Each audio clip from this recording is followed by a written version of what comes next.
सभी हिंदी साहित्य प्रेमियों का हिंदी साहित्य की क्लास में आपका हार्दिक स्वागत, अभिनंदन। हम पढ़ रहे हैं प्रयोगवाद से संबंधित महत्वपूर्ण क्वेश्चन आंसर। देखिए, प्रयोगवाद से संबंधित आज हमारा पहला क्वेश्चन है, भवानी प्रसाद मिश्र जी की कविताएं किस सप्तक में है? पहला तार सप्तक, दूसरा सप्तक, तीसरा सप्तक, चौथा सप्तक। क्वेश्चन पूछा जा रहा है जो भवानी प्रसाद मिश्र जी हैं, इनकी जो कविताएं हैं वो किस सप्तक में संकलित हैं? किसकी पूछी जा रही है आपसे? भवानी प्रसाद मिश्र जी। याद रखेंगे, एक एक कवि को ध्यान में रखते हुए चलेंगे।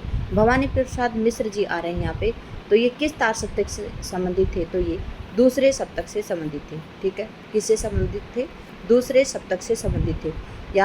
यहाँ पर आ रहे हैं भवानी प्रसाद मिश्र, इनका जन्म है सन 1913। ठीक है, किस सप्तक से संबंधित थे? तो ये दूसरे सप्तक से संबंधित थे। ठीक है, भवानी प्रसाद मिश्र की कविताएं दूसरे सप्तक में संग्रहित है। दूसरा सप्तक का प्रकाशन सन 1951 को हुआ था। भवानी प्रसाद मिश्र को सहजता का कवि भी कहा जाता है। क्या कहा जाता है? भवानी प्रसाद मिश्र जी को सहजता का कवि भी कहा जाता है। इनकी चर्चित कविताएं इस प्रकार से हैं। कमल के फूल, ये हैं इनकी कविताएं। सतपुड़ा के घने जंगल वाणी की दीनता, टूटने का सुख और गीत फरोश। सतपुड़ा के घने जंगल और गीत फरोश, इनकी दोनों कविताएं आपके यूजीसी नेट जेआरएफ में लगी हुई हैं। ठीक है, कौन कौन सी? सतपुड़ा के घने जंगल और गीत फरोश। ठीक है, सतपुड़ा के घने जंगल का रचनाकाल मुझे नहीं मिला है, लेकिन आप गीत फरोश का रचनाकाल याद रखेंगे। गीत फरोश का रचनाकाल सन 1953 है। कब है? सन 1953 है। भवानी प्रसाद मिश्र जी का जन्म 1913 और इनकी रचना है बहुत ही प्रसिद्ध कविता है इनकी गीत फरोश, उसका रचना काल है सन 1953। ठीक है, अगला क्वेश्चन है, कौन सी काव्य कृति गिरिजा कुमार माथुर की नहीं है? पूछा है, कौन सी काव्य कृति है जो गिरिजा कुमार माथुर की नहीं है? देखिए, क्वेश्चन में आ रहे हैं गिरिजा कुमार माथुर, जो कि तार सप्तक के कवि हैं। किसके कवि हैं? तार सप्तक के कवि हैं। तार सप्तक का प्रकाशन सन 1943 में हुआ था। ठीक है, गिरिजा कुमार माथुर जी का जन्म सन 1919 है।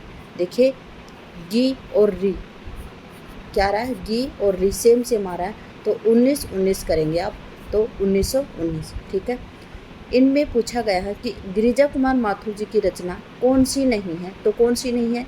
नास का निर्माण, शीला पंख चमकीले, छाया मत छूना, बुनी हुई रस्सी। नास का निर्माण भी इनकी रचना है, शीला पंख चमकीले भी इनकी रचना है, छाया मत छूना इनकी रचना है, लेकिन बुनी हुई रस्सी इनकी रचना नहीं है। आपसे पूछा जाए अगर बुनी हुई रस्सी किसकी रचना है, तो ये भवानी प्रसाद मिश्र जी की है। किसकी है बुनी हुई रस्सी? बुनी हुई रस्सी भवानी प्रसाद मिश्र जी की रचना है। और कब की है? सन 1971 की है। कब की है? सन 1971 की है बुनी हुई रस्सी। बुनी हुई रस्सी सन 1971 गिरिजा कुमार माथुर की रचना नहीं है। यह कृति भवानी प्रसाद मिश्र की रचना है, जबकि नास और निर्माण, शीला पंख चमकीले, छाया मत छूना, साक्षी रहे वर्तमान, पृथ्वी कलप इत्यादि गिरिजा कुमार माथुर की रचना नहीं है। देखिए, जहाँ मैं रचनाकाल नहीं बता रही हूँ, समझ लिए कि इनका रचनाकाल या तो इम्पोर्टेंट नहीं है या मुझे मिला ही नहीं है। ठीक है, अगला क्वेश्चन है, धर्मवीर भारती की काव्य कृति है कनुप्रिया, उसमें किसका वर्णन दिया है? धर्मवीर भारती की रचना है क्या? कनुप्रिया। आपसे पूछे कि कनुप्रिया रचना किसकी है, तो धर्मवीर भारती की। आए हैं धर्मवीर भारती, जन्म वर्ष याद कर लेते हैं 1926। ठीक है, काव्य कृति है इनकी कनुप्रिया। कनुप्रिया याद रखेंगे कब की है? सन 1959 की। कब की है कनुप्रिया? सन 1959 की है। और इसमें क्या दिया है? राधा के नवीन रूप का वर्णन किया है इसमें। कनुप्रिया में क्या है? प्रिय में क्या है? उसके नवीन रूप का वर्णन। कनुप्रिया कब की रचना है? सन 1959 की है। धर्मवीर भारती की काव्य कृति कनुप्रिया राधा के नवीन रूप का वर्णन है। इस काव्य में राधा और कृष्ण के प्रेम का चित्रण किया गया। कनुप्रिया में क्या है कि राधा और कृष्ण के प्रेम का चित्रण किया गया है। धर्मवीर भारती मूलतः प्रेम के ही कवि माने जाते हैं। धर्मवीर भारती किसके कवि माने जाते हैं? प्रेम के कवि माने जाते हैं। इनकी प्रमुख रचनाएं इस प्रकार से हैं, ठंडा लोहा इनकी 1952 की है, अंधा युग इनकी 1954, कनुप्रिया 1959, सात गीत वर्ष 1952 और देशांतर इनकी 1960 की रचना है। ठीक है, देशांतर याद रखेंगे, इस इनकी रचना है जो कि 1960 की है। जबकि ठंडा लोहा 1952 है, अंधा युग 1954 है, कनुप्रिया 1968 और सात गीत वर्ष 1952 है। ठीक है, हमें प्रयोगवादी कहना उतना ही सार्थक या निरर्थक है जितना हमें कवितावादी कहना। उक्त कथन किसका है? क्या पूछा जा रहा है आपसे कि हमें प्रयोगवादी कहना उतना ही सार्थक या निरर्थक है जितना हमें कवितावादी कहना। उक्त कथन किसका है? तो सच्चिदानंद हीरानंद वात्स्यायन अज्ञे जी का कथन है। किसका कथन है? अज्ञे जी कह रहे हैं कि हमें प्रयोगवादी कहना उतना ही सार्थक या निरर्थक है जितना हमें कवितावादी कहना। सच्चिदानंद हीरानंद वात्स्यायन अज्ञे जी का जन्म सन 1911, गजानंद माधव मुक्तिबोध सन 1917। आगे आए हैं आपके अगले कवि लक्ष्मीकांत वर्मा, इनका जन्म काल मुझे नहीं पता है। कुंवर नारायण सन 1927 है। ठीक है, हमें प्रयोगवादी कहना उतना ही सार्थक या निरर्थक है जितना हमें कवितावादी कहना। उक्त कथन सच्चिदानंद हीरानंद वात्स्यायन अज्ञे जी का दूसरा सप्तक की भूमिका में कहा गया है। दूसरे सप्तक की भूमिका में उन्होंने क्या कहा है कि हमें प्रयोगवादी कहना उतना ही सार्थक या निरर्थक है जितना हमें कवितावादी कहना, ये कहा इन्होंने दूसरे सप्तक में। जबकि तार सप्तक की भूमिका में इन्होंने प्रयोगवादियों को राहों का अन्वेषी कहा है। अगला क्वेश्चन है, कविता में कहने की आदत नहीं, क्या दिया है देखिए, दोबारा से पढ़ते हैं। कविता में कहने की आदत नहीं पर कह दूं, वर्तमान समाज में मैं चल नहीं सकता, पूंजी से जुड़ा हुआ हृदय बदल नहीं सकता, ये पंक्तियाँ किस कवि की हैं? क्या पूछा आपसे कि कविता में कहने की आदत नहीं है पर कह दूं, वर्तमान समाज में मैं चल नहीं सकता और पूंजी से जुड़ा हुआ मेरा हृदय बदल नहीं सकता, यह कथन किसका है? तो ये मुक्तिबोध जी का कथन है। किसका कथन है? मुक्तिबोध जी का कथन है। नागार्जुन जी का जन्म सन 1911, मुक्तिबोध 1917, त्रिलोचन शास्त्री 1917, जबकि सुदामा पांडे धूमिल, इनका जन्म सन 1931। ठीक है, उपयुक्त पंक्ति प्रयोगवादी कवि मुक्तिबोध की अंधेरे में कविता से ली गई है। देखिए, उपयुक्त पंक्तियां मैं आपको दोबारा पढ़ के बता देती हूँ। कविता में कहने की आदत नहीं पर कह दूँ, वर्तमान समाज में मैं चल नहीं सकता, पूंजी से जुड़ा हुआ हृदय बदल नहीं सकता, ये पंक्तियाँ किसकी हैं? ये पंक्तियाँ मुक्तिबोध जी की जो कविता अंधेरे में है उससे ली गई हैं। इसके द्वारा रचित अन्य पंक्तियाँ इस प्रकार से हैं, ये भी अंधेरे में कविता से हैं, किसके द्वारा? मुक्तिबोध जी के द्वारा। अब अभिव्यक्ति के सारे खतरे उठाने ही होंगे, तोड़ने होंगे मठ और गढ़ सभी, ये पंक्तियाँ बहुत ही इम्पोर्टेंट हैं। ये क्वेश्चन परीक्षा में पूछी जाती है। किसकी हैं ये? अंधेरे में कविता से हैं। और किसकी है अंधेरे में कविता? मुक्तिबोध जी की। अगला है, निम्नलिखित में से कौन सा काव्य संग्रह सच्चिदानंद हीरानंद वात्स्यायन अज्ञे जी का नहीं है? नहीं है पूछा है किसका? सच्चिदानंद हीरानंद अज्ञे जी का। देखिए, हरी घास पर क्षण भर इनकी रचना है, भूरी भूरी खाक धूल ये इनकी रचना नहीं है, इंद्रधनुष रोंदे हुए भी रचना है, इतने लंबी रचना है। ठीक है, यहाँ पे एक बार हटाकर हम इनको जन्म वर्ष बता देते हैं, इनकी जन्म वर्ष नहीं, इनका रचना वर्ष बता देते हैं। हरी घास पर क्षण भर सन 1949 की कृति है। इंद्रधनुष रोंदे हुए, मैंने बताया था आपको कि इंद्रधनुष रोंदेगा तो लोग अपने आप को सताया हुआ महसूस करेंगे, तो 1957। जबकि इनकी इत्तेलम रचना है, ये इनकी 1946 की है। जबकि जो भूरी भूरी खाक धूल है ये सन 1980 का गजानंद माधव मुक्तिबोध जी का काव्य संग्रह है। किसका है? गजानंद माधव मुक्तिबोध जी का काव्य संग्रह है। कौन सा? भूरी भूरी खाक धूल। और दूसरा है इनका चांद का मुंह टेढ़ा, जो सन 1964 का काव्य संग्रह है। अगला है, भूरी भूरी खाक धूल कब की है? सन 1980 की। सच्चिदानंद हीरानंद वात्स्यायन अज्ञे का काव्य संग्रह नहीं है, बल्कि गजानंद माधव मुक्तिबोध का काव्य संग्रह है। से सभी हरी घास पर क्षण भर सन 1949, इंद्रधनुष रोंदे हुए 1957, इत्तेलम 1946 अज्ञे के काव्य संग्रह। इनके अन्य काव्य संग्रह भग्नदूत है इनका 1933, चिंता 1942, बावरा अहरी 1954, अरि ओ करुणामय प्रभा 1969, आंगन के पार द्वार 1961, कितनी नाव में कितनी बार 1967 है। ठीक है, इनमें से कुंवर नारायण साहब का काव्य संग्रह है। पूछा जा रहा आपसे कि कुंवर नारायण साहब का कौन सा काव्य संग्रह है, तो इनमें जो हाशिए का गवाह है वो किसका काव्य संग्रह है, वो कुंवर नारायण साहब का है। आए हैं कुंवर नारायण साहब, याद रखेंगे इनका जन्म नारायण ने आपको खूब सताया होगा तो 1927। ठीक है, मछली घर, धूप के धान और उत्सवा।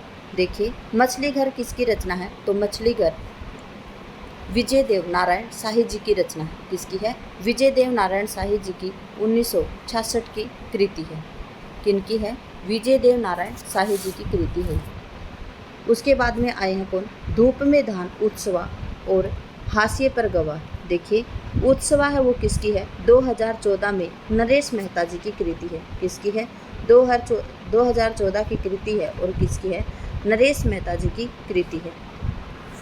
हाशिए पर गवाह किसका है, कुंवर नारायण साहब का है। जबकि धूप पर धार ये किसकी है, गिरिजा कुमार माथुर की है। किसकी है, गिरिजा कुमार माथुर की है धूप पर धान। ठीक है, देखिए यहाँ पे दी गई हैं रचनाएं। कुंवर नारायण साहब, जन्म है इनका 1927। ठीक है, चक्रव्यूह इनका 1956, आत्मजयी 1965। आत्मजयी इनकी बहुत ही महत्वपूर्ण रचना है और ये एक प्रबंध काव्य है। क्या है, एक प्रबंध काव्य है। परिवेश हम तुम 1961, कोई दूसरा नहीं 1993 और अगली रचना है इनकी इन दिनों 2002 और वात्सरवा के बहाने 2008। हाशिए का गवाह इनका रचनाकार नहीं दिया गया। अगला है विजय देव नारायण शाही। विजय देव नारायण शाही जी का जन्म सन 1924 है। साखी इनकी 1983 की रचना है, जबकि मछली घर इनकी 1966 की रचना है। संवाद तुमसे का रचनाकार मुझे नहीं मिला। नरेश मेहता का है वन पाखी सुनो और बोलने दो चिड़ को, दोनों रचना 2014 की हैं। समर्पित एकांत, चेत्या इनकी 2014 की है।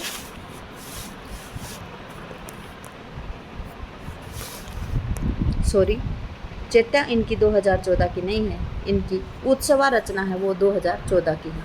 चेत्या इनकी 1993 की रचना है, जबकि संशय की एक रात 1962 की कृति है।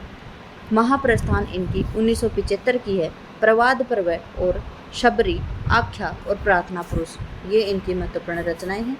अगला है गिरिजा कुमार माथुर। इनकी मंजीर है जो 1941 की है। नाश और निर्माण 1946 है। धूप के धान, शीला पंख चमकीले, छाया मत छूना, भीतरी नदी की यात्रा, अभी कुछ और, साक्षी रहे वर्तमान और पृथ्वी कल्प इनकी बहुत ही महत्वपूर्ण रचनाएं। किसकी, गिरिजा कुमार माथुर जी की।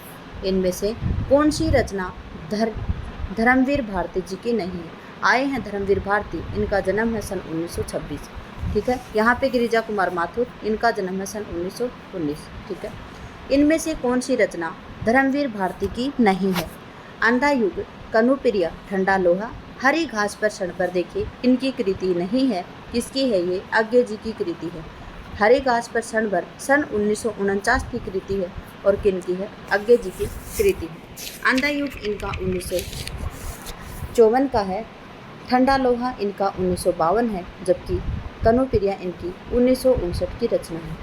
ठंडा लोहा 1952 है, जबकि अंधा युग 1954 है। ठीक है, धर्मवीर भारती जी से संबंधित व्याख्या इस प्रकार से है। ठंडा लोहा 1952 है, अंधा युग 1954, कनुप्रिया 1959, सात गीत वर्ष 1952, देशांतर इनकी 1960 है आदि धर्मवीर भारती जी की रचनाएं हैं। धर्मवीर भारती मूलतः प्रेम के कवि माने जाते हैं, जबकि भग्नदूत 1933, चिंता 1942, हरी घास पर छनबर 1949, इत्तेलम 1946, बाबरा अहिरी 1954, इंद्रधनुष रोंदे हुए 1957, अरि ओ करुणा प्रभामय 1969।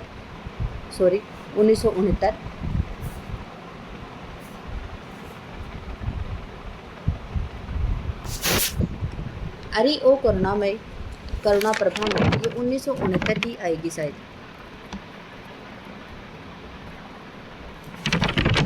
गलती मेरे से हुई है कहीं पे कि मैंने एक जगह पे 169 पढ़ा है और एक जगह पे 1959 पढ़ा है।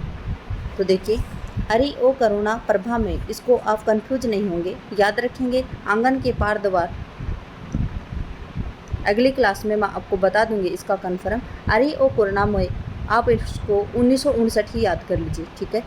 आंगन के पार दीवार सन 1961, सुनहले सेवाल, कितनी नावों में कितने बार 1967, और क्योंकि मैं उसे जानता हूँ 1970, और सागर मुद्रा 1970, पहले मैं सन्नाटा बुनता था 1970, महावृक्ष के नीचे नदी की बांक छाया 1981, ऐसा कर कोई घर आपने देखा 1986, आदि रचनाएं सच्चिदानंद हीरानंद वात्स्ययन अज्ञे जी की।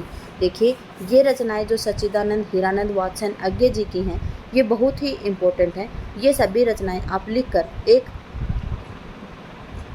नोटबुक में अगर आप नोट्स बना रहे हैं तो इसमें लिख लीजिए। इनसे संबंधित एक क्वेश्चन आपका पक्का गारंटी के साथ आएगा इस गद्य।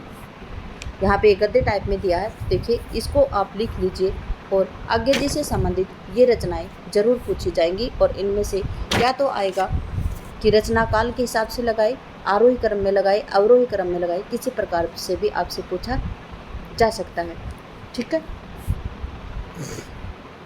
सन 1951 में प्रकाशित दूसरा सप्तक में कौन सी कवयित्री शामिल थी? देखिए दूसरे सप्तक में कौन सी कवयित्री शामिल थी? तो शकुंतला माथुर, या इनका नाम शकुंत माथुर भी कहीं कहीं पे आपको मिलेगा। क्या मिलेगा? शकुंत माथुर।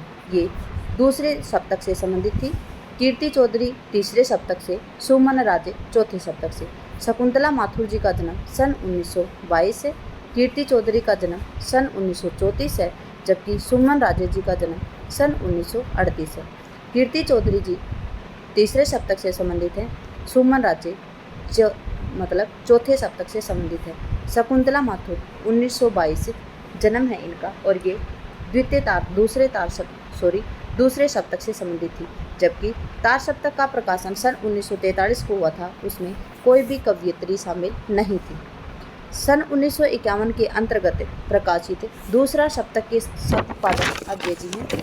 सप्तक के अंतर्गत 7 कवि इस प्रकार से शामिल हैं। दूसरे सप्तक में संकलित कवि इस प्रकार से हैं: शमशेर बहादुर सिंह 1911, भवानी प्रसाद मिश्र 1913, शकुंत माथुर ये कवयित्री थी 1922, हरि नारायण व्यास 1924, नरेश मेहता 1922, धर्मवीर भारती 1926, रघुवीर सहाय 1929।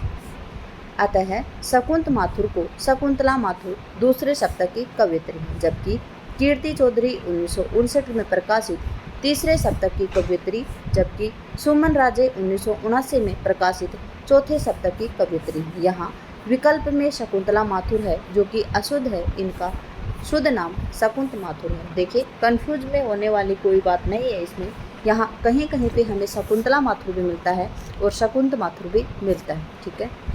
रघुवीर सहाय की कृतियों का प्रकाशन वर्ष के अनुसार सही क्रम आपको लगाना है। आत्महत्या के विरुद्ध इनकी 1967 की रचना है। हंसो हंसो जल्दी हंसो 1975 की रचना है। लोग भूल गए 1982 की रचना है। कुछ पते कुछ चिट्ठियाँ 1989 की रचना है, ठीक है। तो देखिए ये तो लगा ही हुआ है 67, 75, 82 और 89, ए ऑप्शन ही आपका बिल्कुल ठीक है। किसकी रचना है ये? रघुवीर सहाय जी की रचना है। रघुवीर सहाय जी का जन्म सन 1929 को हुआ था। इनकी आत्महत्या के विरुद्ध 1967, हंसो हंसो जल्दी हंसो 1975, लोग भूल गए 1982, कुछ पते कुछ चिट्ठियाँ 1989। देखिए रघुवीर सहाय के रचना क्रम यथा क्रम है। सीढ़ियों पर धूप में भी इनकी प्रथम रचना इनकी रचना है जो 1960 की है, ठीक है। कब की है? सन 1960 की। सीढ़ियों पर धूप में रचना है इनकी। आत्महत्या के विरुद्ध 1967, हंसो हंसो जल्दी हंसो 1975, लोग भूल गए 1982, कुछ पते कुछ चिट्ठियाँ 1989 और एक समय था इनकी इत्यादि रचनाएं हैं। घोर अहमनिष्ठ व्यक्तिवाद किस काव्य धारा की प्रवृत्ति है? क्या पूछा आपसे? घोर अहमनिष्ठवाद किस काव्य धारा की प्रवृत्ति है? तो देखिए किसकी है ये? प्रयोगवाद की प्रवृत्ति है। देखते हैं क्वेश्चन की व्याख्या इस प्रकार से है। देखिए घोर अहमनिष्ठवाद व्यक्तिवाद प्रयोगवादी धारा की प्रवृत्ति है। आदर्श के स्थान पर यथार्थ में निहित व्यंग्य और विद्रूप को प्रयोगवाद अधिक प्रकट करता है। प्रयोगवादी कविता में कवियों की मानसिकता की पृष्ठभूमि को द्वितीय विश्व युद्ध के अभूतपूर्व नरसंहार से उत्पन्न सभी प्रकार के आदर्शों से मोहभंग का बोध है। अस्तित्ववाद चिंतन में घोर अहमनिष्ठ व्यक्तिवाद का भाव लेकर साहित्य की सर्जना की गई थी और अस्तित्ववादी चिंतन किसमें होता था? प्रयोगवाद में होता है। सूची 1 को सूची 2 से मिलान करना है। इत्तेलम किसकी रचना है? तो अज्ञे जी की है। कब की है? सन 1946 की है। ठीक है। ठंडा लोहा 1952 है। किसकी है? तो धर्मवीर भारती जी की है। गीत फरोश सन 1953 है। किसकी है? भवानी प्रसाद मिश्र जी की। संशय की एक रात 1962 की है और किसकी है? नरेश मेहता जी की। तो देखिए 2143 कहाँ पे है? 2143 डी ऑप्शन में है। देखिए देखते हैं व्याख्या। इत्तेलम 1946 अज्ञे जी की कृति है।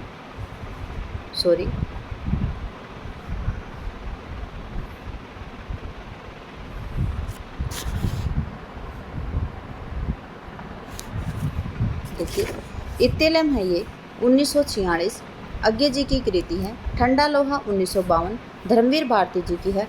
गीत फरोश 1953 भवानी प्रसाद मिश्र जी की है। संशय की एक रात 1962 ये नरेश मेहता जी की कृति है। अगला क्वेश्चन है, प्रयोगवादी कवियों की रचनाएं किस सप्तक में है? देखिए प्रयोगवादी जो कवि हैं उनकी रचनाएं किस सप्तक में संग्रहित हैं? तो ये तार सप्तक में संग्रहित है। किस में संग्रहित है?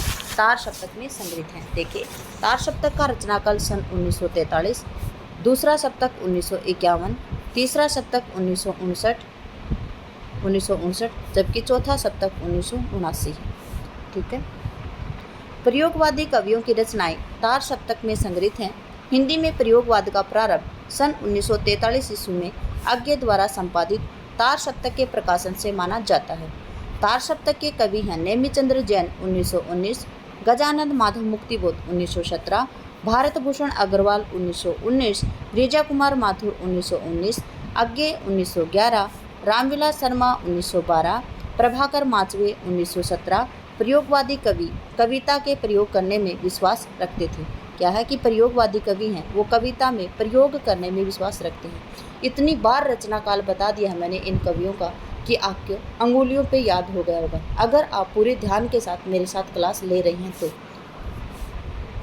राष्ट्रगीत में भला कौन वह भारत भाग्य विधाता है, फटा सुथन्ना पहने जिसका गुण हर चरना गाता है। उपयुक्त पंक्तियों के रचनाकार कौन है? रघुवीर साय हैं, नागार्जुन हैं, केदारनाथ अग्रवाल हैं और दिनकर जी हैं। तो कौन है? रघुवीर साय जी हैं। कौन है? रघुवीर साय जी हैं। दोबारा से पढ़ लेते हैं कथन।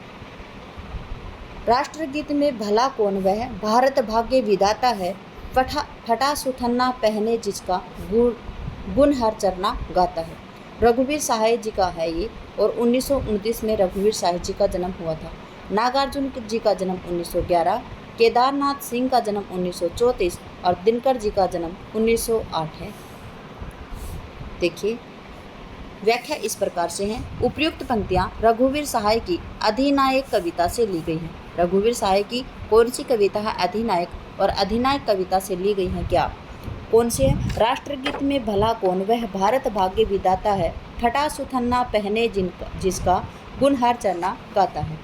रघुवीर साय, सर्वेश्वर दयाल सक्सेना और केदारनाथ सिंह जैसे कवि सामाजिक यथार्थ की ओर उन्मुख हुए। सामान्य से सामान्य एवं परिचित से परिचित स्थिति में कुछ ऐसा देख लेना कि वह पहली बार ही मार्मिक लगे, रघुवीर साय की अचूक क्षमता है। लेकिन इस क्षमता का उपयोग वे अधिकांशतः मन की गहरी परतों को उघाड़ने और व्यंग्य विनोद में ही करते थे। ठीक है।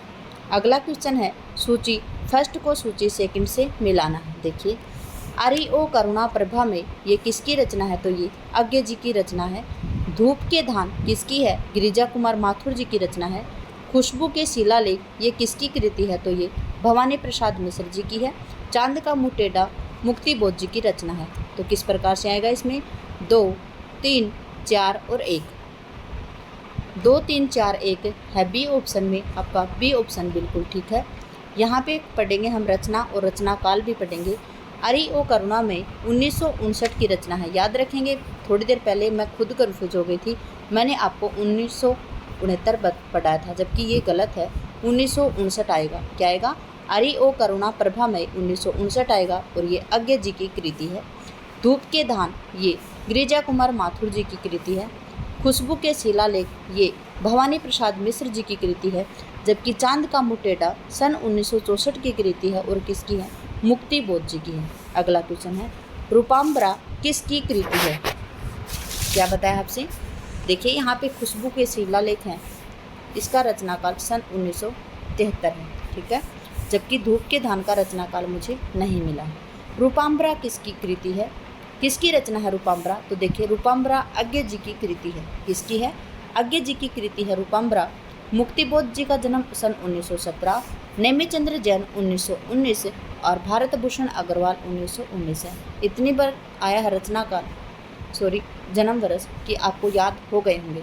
रूपाम्बरा किसकी रचना है? अज्ञे जी की रचना है। अज्ञे जी का जन्म सन 1911 है।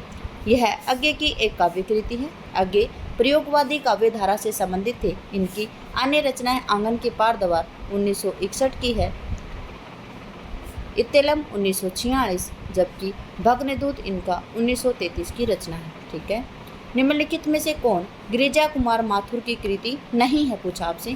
गिरिजा कुमार माथुर की आप खुद ही समझ जाएंगे। देखिए पढ़िए मेरे साथ। नाश और निर्माण, धूप के धान, पृथ्वी कलप, चांद का मुँह टेढ़ा। देखिए चांद का मुँह टेढ़ा 1964 की कृति है और किसकी है? मुक्ति बोध जी की कृति है। चांद का मुँह टेढ़ा किसकी है?